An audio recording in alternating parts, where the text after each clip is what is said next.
اہل بیت کے روایات کی روشنی میں کتاب الکافی سے شیخ یعقوب کلینی روایت کو اپنی کتاب میں اس طرح تحریر فرماتے ہیں. سرکار ختمی مرتبہ صلی اللہ علیہ وسلم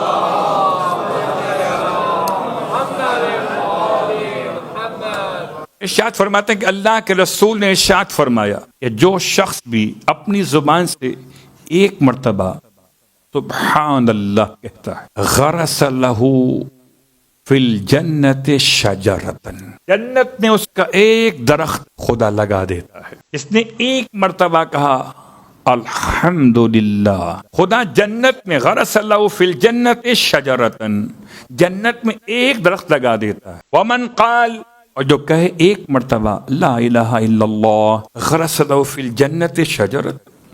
ومن قال اللہ اکبر مرۃ واحدہ، تو ایک مرتبہ کہے اللہ اکبر غرس لہ فی الجنت شجرتن. وہ مطلب یہ ہوا سبحان اللہ والحمد للہ ولا الہ الا اللہ اللہ اکبر.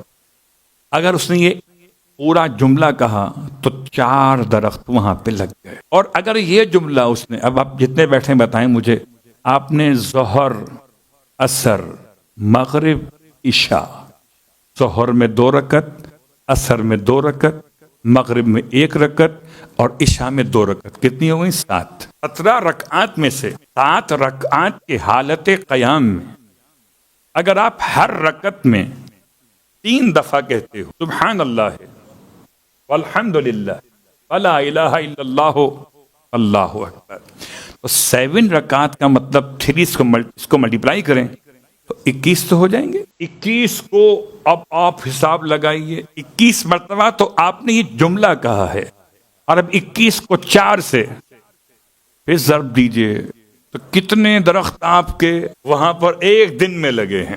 لگے ہیں، اپنی جگہ پر جلے تو نہیں ہیں. یہ ہے ہمارا مسئلہ ہفتے اعمال. اللہ کے رسول کی خدمت میں کھڑا ہو گیا ایک شخص قریش میں سے، جب پیغمبر نے یہ ارشاد فرمایا تو قریش کا ایک شخص کھڑا ہو گیا پیغمبر کی بارگاہ میں، یا رسول اللہ، تو اب تو ہمارے بہت سارے وہاں درخت لگ گئے ہوں گے. آپ فرماتے ہاں بالکل، اگر تم نے یہاں سے ان درختوں کو جلانے کے لیے آگ نہ بھیجی ہو، اگر تم یہاں سے گناہوں کی شکل میں، غیبتوں کے عنوان میں، تہمتوں کے الزام میں، فحش کلامی کے عنوان میں، کسی بھی گناہ کے حوالے سے اگر تم نے وہاں پر آگ بھیج دی تو جیسے لگتے ہیں ویسے جلتے بھی ہیں. اگر جلے نہ ہوں، اب یہ جلنا ہفتے اعمال ہو گیا. جو درخت لگائے تھے وہ اعمال تھے، وہ حسنات تھے، اور چونکہ میں نے گناہ کیے تو میرے اعمال کیا ہو گئے؟ ضائع ہو گئے. اس ضائع کیے جانے کو کہتے ہیں ہفتے اعمال. اب بتائیے عدل کے مطابق ہے یا خلاف؟ اگر میں اپنے ہاتھوں سے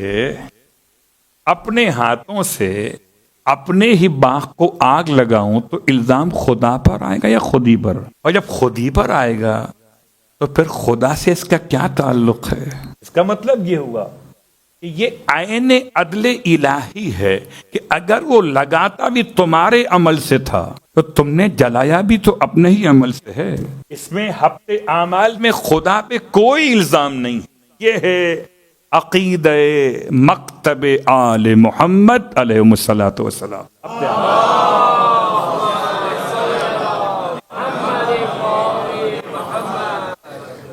آہستہ آہستہ ہم وہاں تک پہنچ گئے جو ہفتے اعمال کی بہت آسان سی وضاحت آپ کی خدمت میں آ گئی. اور اب عقیدہ بدع پر جانے کے لیے اس سے پہلے ایک جملہ سن لیجئے. وہ جملہ ہے تکفیر سیئات. تکفیر سیئات اور ہفتے حسنات میں جیسے پروردگار عالم کسی ایسے گناہگار کے اعمال کو سیکیور نہیں کرتا جو خود گناہ کر بیٹھے تو اس کے وہ اعمال ضائع ہو جاتے، ایسے ہی پروردگار عالم اگر کسی گناہگار نے توبہ کر لی تو اس کے توبہ کی برکت سے خدا اس کے ان گناہوں کو بخش دیتا ہے. مثلاً میں نے اگر یہاں سے آگ بھیجی اور یہ آگ جنت تک پہنچے گی، اسے جلائے گی، اسے کب جلائے گی؟ جب وہاں تک پہنچے گی. اگر میں اس آگ کے وہاں تک پہنچنے سے پہلے ہی فائر آگ کو بجھانے کے ذرائع استعمال کروں، درود آل محمد پڑھوں، توبہ استغفار کروں، آگ راستے میں مر جائے گی۔ جب آگ راستے میں مر جائے گی تو وہاں میرے درخت محفوظ رہیں گے۔ یہ تکفیر سیئات ہے۔ اس کو اور آسان کر دیتا ہوں، ایک اور آیت آپ کی خدمت میں، اور یہ چونکہ عقیدہ بدا سے بالکل میری بات ملی ہوئی ہے، صرف میں نے ابھی لفظ کا ترجمہ نہیں کیا ہے، ورنہ پوری کی پوری بات میری اس طرف جا چکی ہے۔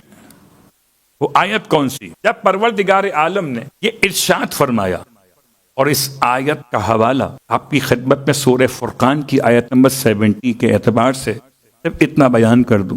اس آیت میں خدا نے ارشاد فرمایا کہ پروردگار وہ ہے کہ جو بدل دیتا ہے سیئات کو حسنات سے۔ میں آیت نہیں پڑھ رہا جان بوجھ کے کہ وقت مختصر میں بات کو وہاں تک پہنچا دوں، چونکہ اب اس سے پہلے کہ آپ گھڑی دیکھیں میرے سامنے گھڑی لگی ہو، اس سے پہلے کہ آگ وہاں تک پہنچے اس سے پہلے آگ کو بجھا دیتا۔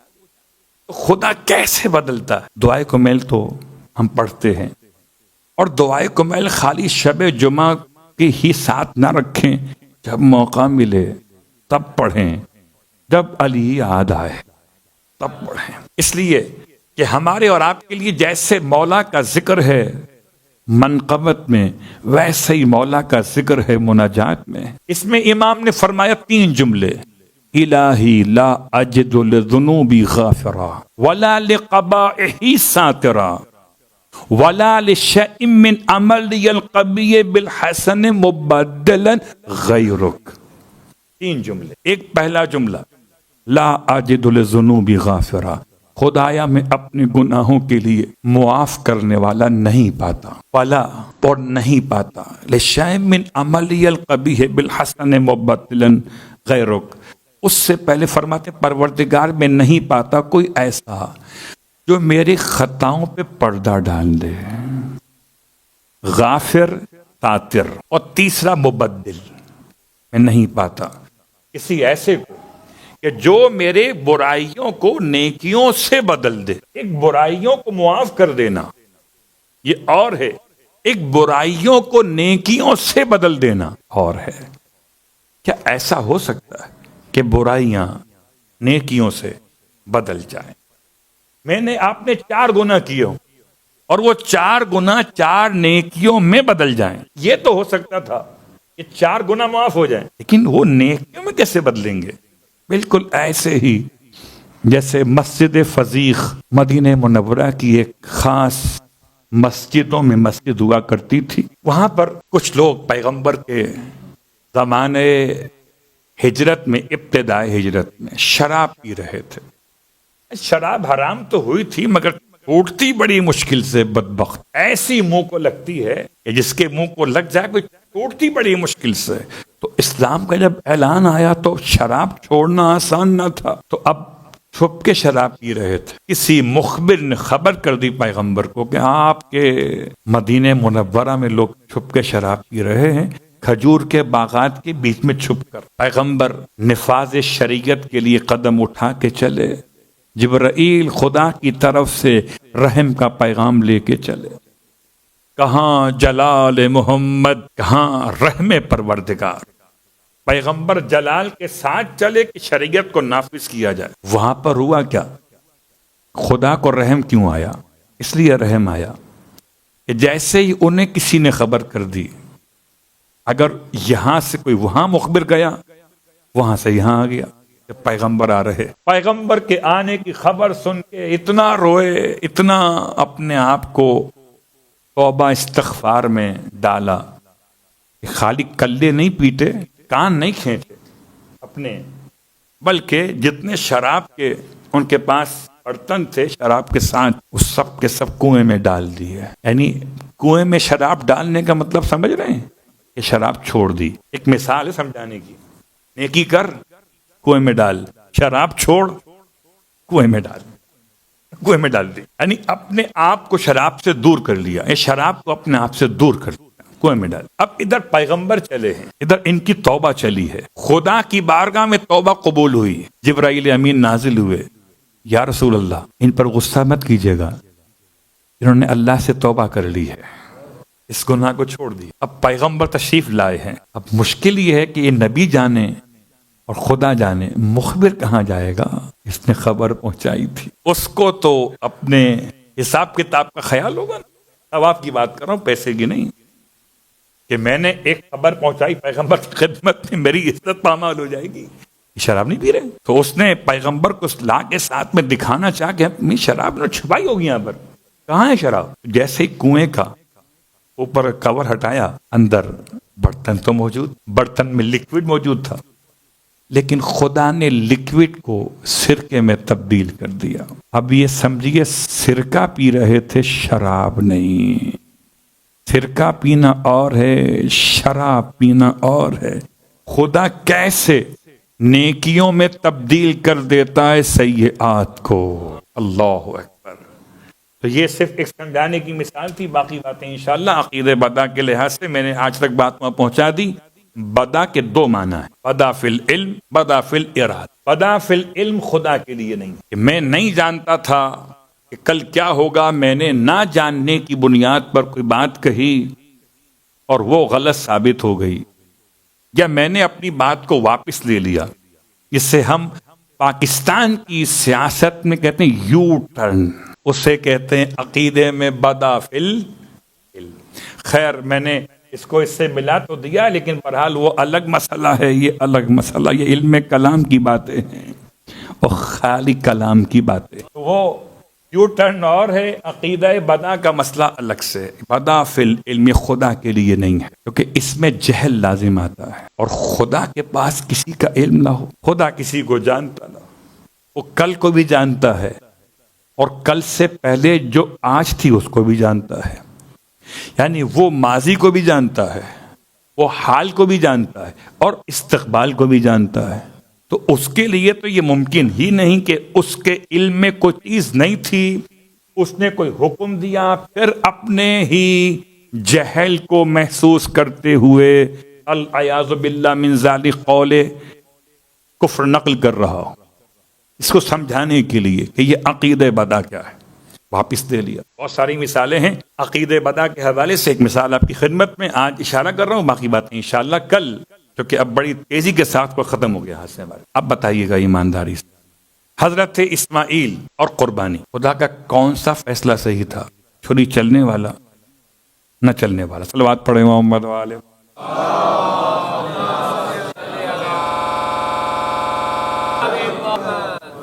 دو باتیں نا الگ، ان دو باتوں میں سے ایک بات دوسری بات کے بالکل الگ الگ ہے. اور اگر میں بہت آسان الفاظ سے کہوں تو ایک دوسرے کے بالکل آپس میں مقابل پر ہے.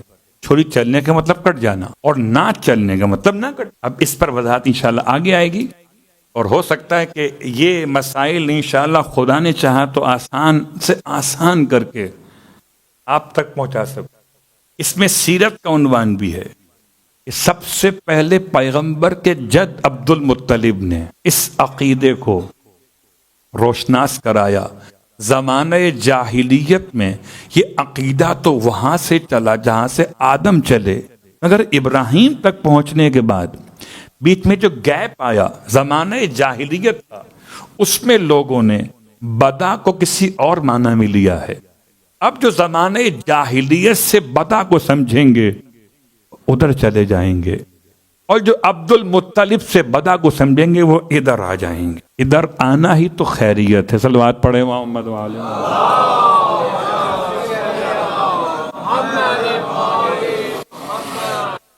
آج کی حد تک بات کو روک دیا، اور اب روزانہ آپ انتظار کرتے ہیں ایک آیت کا. آیت الیوم میں آج 2 آیت، اور آیت الیوم میں 2 آیتیں، آیت نمبر 19 اور 20 سورہ الحجر یا سورۃ الحجر. بعض اس کو حجر پڑھتے ہیں، بعض اس کو حجر پڑھتے ہیں. بہرحال یہ سورہ آپ کے علم میں 15 نمبر کا سورہ ہے. اس کی 2 آیتیں 19 اور 20. والارض مددناها والقینا فیہا رواسیا وانبتنا فیہا من کل شیء موزون وجعلنا لکم فیہا معیش وَمَن لَسْتُمْ لَهُ بِرَازِقِينَ۔ میں ان دونوں آیتوں کو قرآن سے دیکھ کے اس لیے پڑھ رہا ہوں کہ نمبر بھی آپ تک صحیح پہنچے اور الفاظ بھی صحیح پہنچے۔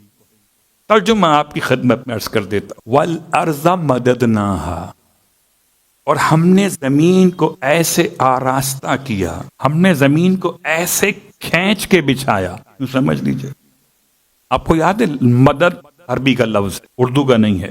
وَالْأَرْضَ مَدَدْنَاهَا، اور ہم نے زمین کو ایسے کھینچ کے رکھا کہ وَأَلْقَيْنَا فِيهَا رَوَاسِيَ، اس میں نہریں بہائی، ہم نے ایسے اس کو بنایا تھا کہ اس میں نہریں بہائی۔ وَأَنبَتْنَا فِيهَا، اور ہم نے اس میں اگایا من کل شیء موزون، ہر اس چیز کو اس کا ایک برابر وزن تھا۔ وَجَعَلْنَا لَكُمْ فِيهَا مَعَائِیشَ، اور ہم نے اس میں تمہارے لیے روزگار رکھا۔ وَمَن لَسْتُمْ لَهُ بِرَازِقِينَ، اور تم خدا کو تو رزق نہیں پہنچا سکتے۔ یہ دو آیتیں لکھ لیں۔ اب تک تو میں نے جو آپ کو آیتیں سنائی ہیں پڑھنے والی کتنی بار پڑھو پھر دم کرو، آج مسئلہ کتابت پر آ گیا ہے۔ ان دو آیتوں کو لکھ لیجئے، لکھوا لیجئے، اپنی دکان پہ لگائیے، اپنے کاروبار کے آفس میں لگائیے، اپنے گھر میں لگائیے، جہاں پیسے رکھتے ہیں کسی کو نہ بتائیے، وہاں جمع کرائیے۔ یہ دو آیت سورہ الحجر کی آیت نمبر 19 اور 20، اتنی برکت ہے، اور اس کے الفاظ آپ دیکھ رہے ہیں، اتنی برکت ہے کہ انسان کا رزق، انسان کی معاشی تمام تکلیفیں خدا ان دو آیتوں کی برکت سے اتنا دور کرے گا کہ جیسے انسان کی توقع بھی نہ ہو، اتنا رزق اس کو عطا ہوگا کہ خدا خود کہتا ہے کہ تم اس کو رزق نہیں دیتے ہو، وہ تمہیں رزق عطا کرتا ہے۔ گفتگو تمام ہو گئی۔ جدھر حق